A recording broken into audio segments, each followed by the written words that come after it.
दोस्तों आप सभी का मेरी इस चैनल पे स्वागत है और आज के इस वीडियो में हम बात करने वाले हैं स्टाइलिंग इन रिएक्ट जेएस।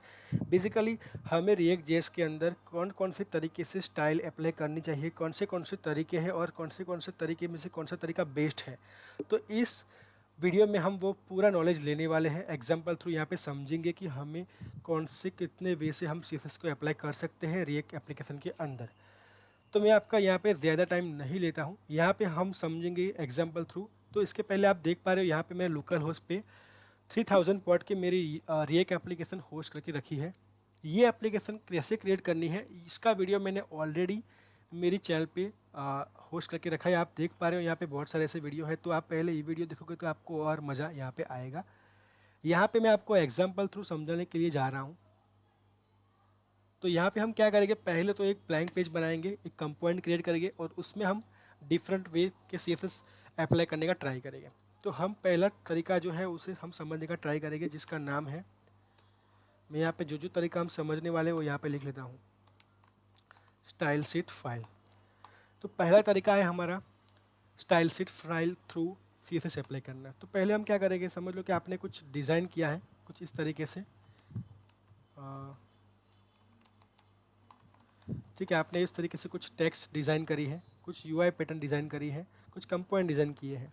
अभी मैं सिंपली आपको एक टेक्स्ट लेके समझाता हूँ। अभी इसको मुझे कलर देना है, उसके फॉन्ट को बड़ा करना है, बट तरीका कौन सा लेना है, मुझे स्टाइल शीट फाइल।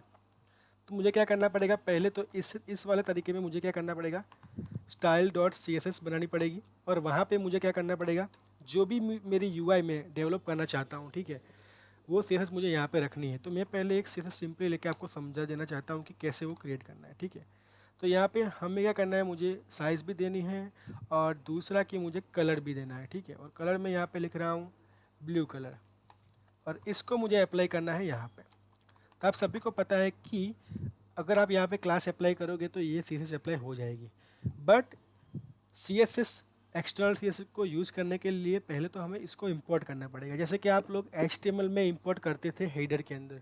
हेडर के अंदर जब आप कोई H T M external C S S file बनाते हो, जैसे कि आप समझ लो कि बूटस्ट्रैप की आपके पास एक्सटर्नल फाइल है, उसे आपको यूज़ करना है, तो भी आप एक्सटर्नल फाइल को पहले इंपोर्ट कराओगे, पहले यूज़ करोगे, पहले उसको या वहाँ पे लाओगे हेडर के अंदर, तब जाके आप उसको यूज़ करवाते हो।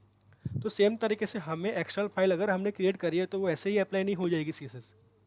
उसके लिए हमें फाइल में उसको इंपोर्ट करना पड़ेगा रिएक्ट में। तो रिएक्ट में पहले तो इंपोर्ट करने का तरीका इस तरीका का है। ठीक है, तो तरीका पहले हम समझते हैं कि आपको कैसे इंपोर्ट करना है। ठीक है, तो सिंपली आपको क्या करना है, फाइल नेम कॉपी करना है। अगर आपकी फ़ाइल सेम फोल्डर में है तो कुछ इस तरीके से ही आप अप्लाई कर सकते हो। ठीक है, बट अगर आपकी फ़ाइल दूसरे फोल्डर में है तो आपको स्लैश दे के उनका स्पेसिफिक पाथ देना रहेगा। अभी आप देख पा रहे हो यहाँ पे ब्लू कलर अप्लाई हो गया, मीन्स मेरी जो स्टाइल मैंने रखी है वो यहाँ पे अप्लाई हो गई है। आपको देखना है तो आप इंस्पेक्ट करके भी यहाँ पे आप चेक कर सकते हो कि हेडिंग की जो क्लास सी एस एस है वो ऑलरेडी कहाँ से आ रही है, style dot C S S में। तो ये पहला तरीका है एक्सटर्नल स्टाइल शीट से हमें स्टाइल शीट अप्लाई करना, सी एस एस अप्लाई करना।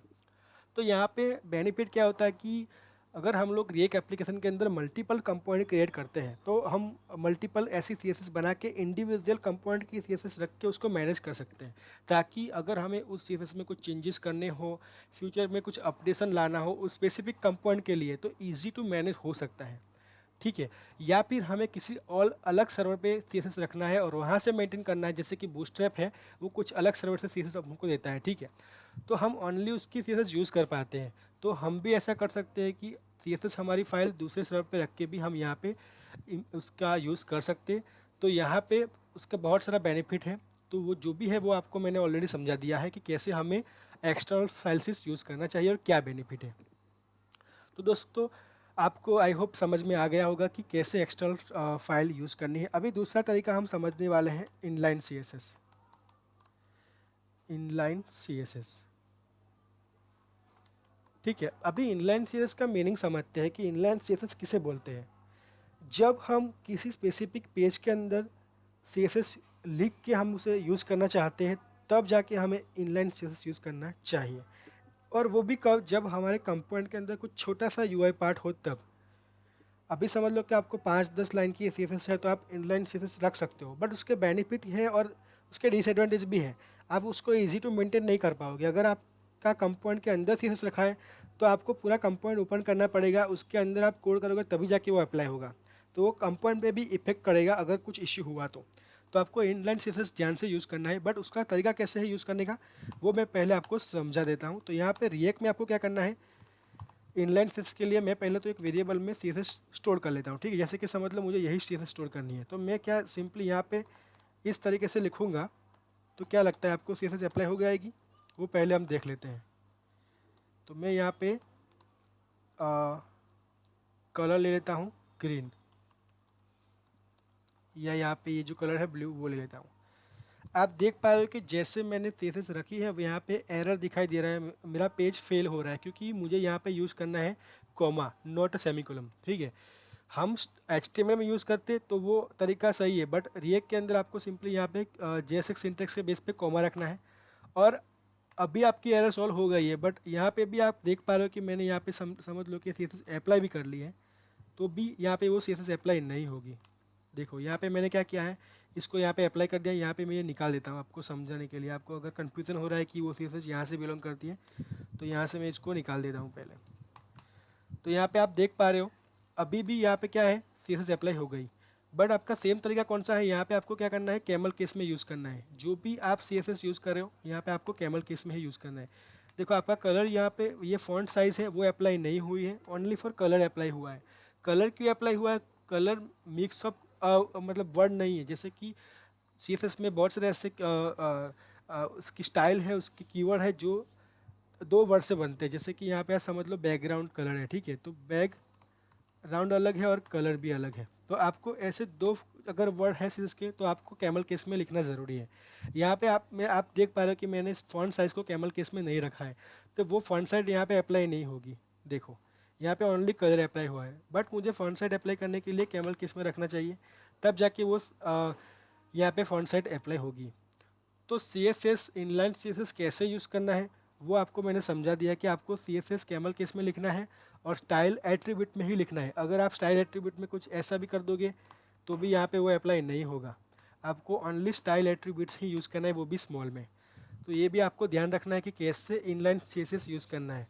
तरीका सेम ही है HTML से, बट डिफरेंट है कि JSX में आप उसे कैसे यूज़ करते हो और आपका उसका इम्प्लीमेंटेशन कैसे करना है।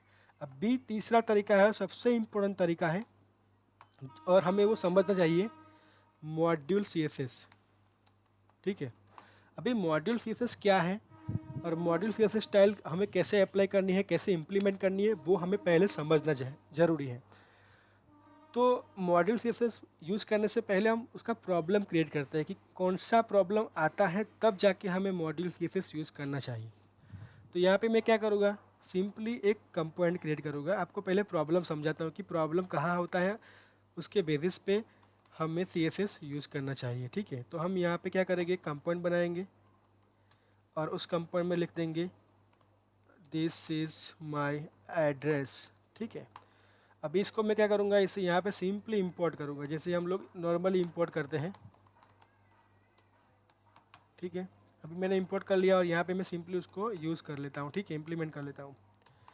तो यहाँ पे आप देखोगे दिस इज़ माई एड्रेस करके एक टेक्स्ट प्रिंट हो गई।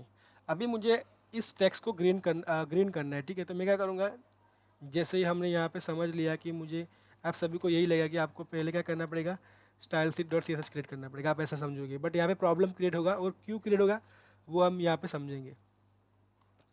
तो समझो कि मैंने यहाँ पे ग्रीन करा है और यहाँ पे मैं थोड़ा छोटा इसको लेता हूँ, तो 20 पिक्सल ले लेता हूँ। अभी इस हेडिंग को अभी देखना ध्यान से, मैं यहाँ पे सिंपली इंपोर्ट भी कर लेता हूँ जैसे कि हमने ऑलरेडी इंपोर्ट करा है, ठीक है, आगे वाली फाइल में। तो सिंपली मैं यहाँ पे कॉपी कर लेता हूँ उसको, डॉट स्लैश और यहाँ पे हमारी फाइल का नाम टाइटल डॉट CSS और यहाँ पे उसका क्लास दे लेता हूँ जो हमने यहाँ पे रखा है। अभी आप देखना यहाँ पे क्या होता है, आप देख पा रहे हैं यहाँ पे ग्रीन अप्लाई हो गया, ठीक है। अभी यहाँ पे भी मैं यहाँ पे सेम CSS अप्लाई कर लेता हूँ, इसको अभी निकाल देता हूँ मैं इनलाइन CSS। यहाँ पे भी हम क्या करेंगे, क्लास नेम के अंदर हेडिंग यूज़ कर लेंगे और यहाँ पे हम इसको इंपोर्ट कर लेंगे इस तरीके से और इसका नाम दे देंगे हमारा जो स्टाइल है वो, ठीक है। सॉरी, इस तरीके से इंपोर्ट करना है हमें, style.css। अभी यहाँ पे क्या है, ये जो CSS है उसमें भी एक हेडिंग है, उसका कलर ब्लू है, ठीक है। और यहाँ पे मैंने जो कंपोनेंट रखा है उसके अंदर एक CSS है जिसका कलर है ग्रीन। अब यहाँ पे कॉन्फ्लिक्ट होगा भी, दिखना अब कॉन्फ्लिक्ट कैसे होता है। इसके पहले हमने कुछ गड़बड़ किया है, वो देख लेते हैं कि CSS स्टाइल में क्या गड़बड़ किया है। एस ज़्यादा रखा दिया हमने, ठीक है। तो ये देखो यहाँ पे क्या होना क्या चाहिए था, जो हमारा हेडिंग है, जो हमारा मेन पेरेंट कंपोनेंट है, उसमें जो हेडिंग रखा है उसका कलर होना चाहिए ब्लू, तो वो ब्लू बराबर है। बट यहाँ पे टाइटल है जिसमें मैंने एक CSS रखा है, उसका कलर है ग्रीन, तो यहाँ पे ग्रीन होना चाहिए। तो यहाँ पे यूज़ कर रहा है और कॉन्फ्लिक्ट हो रहा है, दोनों कलर तो दिखाई दे आपको, कलर तो आपको सही दिखाई दे रहे हैं, बट यहाँ पे आपको CSS अप्लाई भी दिखाई दे रहे हैं, बट कॉन्फ्लिक्ट कर रहा है, ठीक है। अभी आपको क्या करना है, यहाँ पे ग्रीन लेके आना है, तो आप कैसे करोगे, उसके लिए ही हमें यूज़ करना चाहिए मॉड्यूल CSS, ठीक है। अभी यहाँ पे हम समझेंगे मॉड्यूल CSS कैसे क्रिएट करना है। तो हमें क्या करना है, पहले फाइल का नाम, फिर मॉड्यूल कीवर्ड, और यहाँ पे हमें लिखना है CSS। इस तरीके से हमें पहले तो CSS जनरेट करना है। और मैं क्या करूँगा, इसको ये वाली जो CSS है, हमें जो कॉन्फ्लिक्ट आ रही थी वो यहाँ पे रख देता हूँ मैं, ठीक है। अभी हमें क्या करना है, यहाँ पे ये फाइल को हटा के हमें मॉड्यूल CSS इंपोर्ट करना है। तो इसका तरीका कौन सा है मॉड्यूल का, वो ही अभी हमें समझना ज़रूरी है। तो सिंपल जैसे कि हम लोग यहाँ पे करते हैं फाइल को इंपोर्ट करने का, इसी तरीके से हमें क्या करना है, मॉड्यूल CSS इंपोर्ट करना है। तो यहाँ पे मैं ये नाम ले लेता हूँ और यहाँ पे रख देता हूँ। अभी इस स्टाइल पे क्या करना है, मुझे स्टाइल डॉट हेडिंग देना है, ठीक है। ये CSS मुझे निकालनी है वहाँ से। अब हम सब आप देख पा रहे हो कि जो आप चाहते हैं ऐसा आउटपुट यहाँ पे प्रिंट होके आ गया, कि ये ब्लू कलर है वो लेके आएगा स्टाइल में से, और ये ग्रीन कलर है वो लेके आएगा टाइटल की CSS में से, ठीक है, टाइटल मॉड्यूल CSS में। तो यहाँ पे आपको कॉन्फ्लिक्ट का जो प्रॉब्लम था वो सॉल्व हो गया। बट यहाँ पे आपको ये भी समझना है, अगर आप लोग मॉड्यूल CSS यूज़ करें तो वो कैसे मॉड्यूल CSS जनरेट करता है इन HTML इन ब्राउज़र। तो अगर आप यहाँ पे इंस्पेक्ट करोगे तो यहाँ पे आप देख पा रहे हो फाइल का नाम, क्लास का नाम, और यहाँ पे कोड जनरेट होगा, वो ऑटो जनरेट होगा। ये CSS file auto generate code generate करती है। तो मॉड्यूल CSS जब आप जनरेट करोगे तो आपको इस तरीके का पूरा कोड मिलेगा, पूरा क्लास जनरेट मिलेगा, वो ऑटोमेटिकली यूनिक क्लास होगा, ठीक है। तो आपको समझ में आ गया होगा इस वीडियो में कि कैसे स्टाइल शीट से CSS अप्लाई करना है, कैसे इनलाइन CSS अप्लाई करना है, कैसे मॉड्यूल CSS यूज़ करना है, और मॉड्यूल CSS किस वजह से हमें यूज़ करना है। तो आपको ये सारा नॉलेज इस वीडियो में मिल गया है। आई होप ये वीडियो आपको पसंद आया होगा। तो अगर अगर आपको इस चैनल को अभी तक आपने इस चैनल को सब्सक्राइब नहीं किया है तो प्लीज़ दोस्तों सब्सक्राइब कर लीजिए, ताकि आपको ऐसे और